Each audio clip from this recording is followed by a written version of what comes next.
Күкләрнең һәм җирнең бүленеше. Галәм ничек барлыкка килгән? Мөгаен бу сорау кешелек дөньясы барлыкка килгәннән бирле бардыр. Тарих төрле гипотезалар, фаразлаулар, теориялар, акылга сыймаслык әйберләрдән алып, җитди гыйлемнәргә кадәр шаһит булган.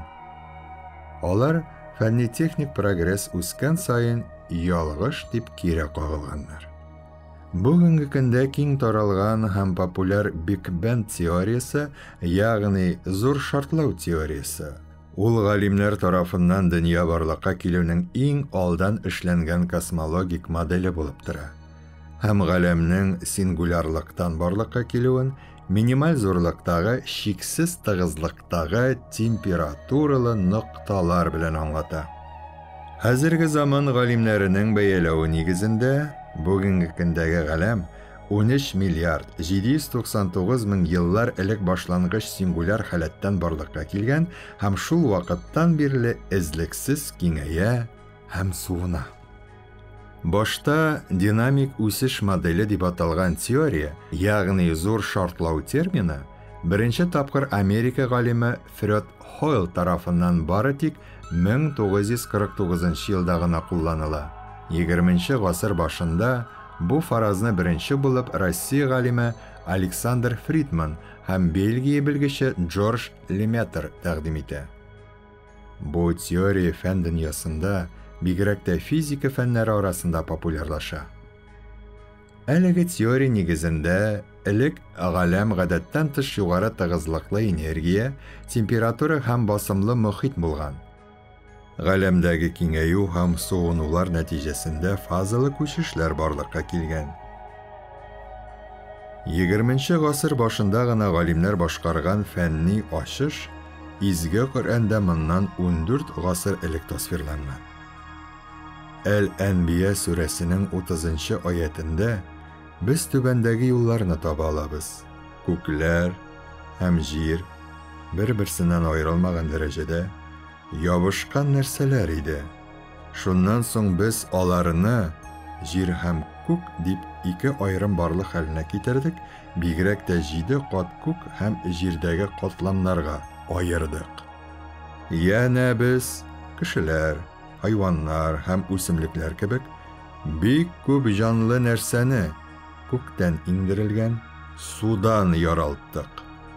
Кафир булучылар шуларны күрмәделәрме әллә? Әллә яралтучының кудрәтенә ышанмаячаклармы?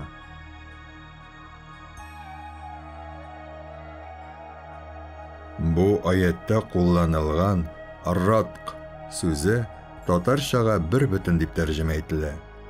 Гарәп телендә бу сүз ике төрле компоненттан торган бер бөтен телне билгеләү өчен кулланыла. Бу аятта кулланылган «фатq» сүзе бүләргә, бүлү, айыру дип тәрҗемә ителә. Гарәп телендә әлеге сүз бүленүне, бүлгәләүне һәм нәрсәдә булса айырып алу өчен кулланыла. Мәсәлән, туфрак аша үтеп, җиргә шытып чыккан үсентә гарәп телендә нәкъ менә шушы фигыль белән күрсәтелә. Аятның эчтәлегеннән күренгәнчә, монда күкләр һәм җир бердәм булган, ягъни «ратq» халәтендә булган. Шуннан соң алар бүленгәннәр.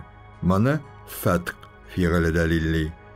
Ягъни беренчесенең тышчасын йыртып, икенчесе чыккан. Зур шартлау теориясе буенча, башта галәмнең состав өлеше бер бөтен булып тора. Ягъни без бүген галәмдә күзәтә алган бар нәрсә бер бөтен булган. Шуннан соң ул зур шартлау нәтиҗәсендә бүленгән. Ягъни изге Коръән аятында «фатq» сүзе ярдәмендә тасвирланган бүленү килеп чыга. Күргәнебезчә, моннан 14 гасыр элек үк изге Коръән безгә зур шартлау турында хәбәр иткән. Ул галимнәр тарафыннан бары тик 20-нче гасыр башында гына теория сифатында тәкъдим ителгән. Сүз дә юк. Моңа бик күп аңлатмалар уйлап табарга. очраклы рәвешкә сылтап калдырырга, яки автор дахилыгы нәтиҗәсендә бөтен нәрсәне белгән һәм шундый китап иҗат иткән дияргә мөмкин. Ләкин соңыннан бу белемнәр гаҗәп рәвештә озак гасырларга кешеләрдән яшерелгән килеш калган. Шулай да изге Коръәннең кеше әсәре була алмавын тану мантыйкка яхшырак булыр иде. Чөнки бу галәмне бар кылган, бер бөтен итеп җыйган, аннары безнең өчен бүлгән, Аллаһы Тәгалә иңдергән вахи.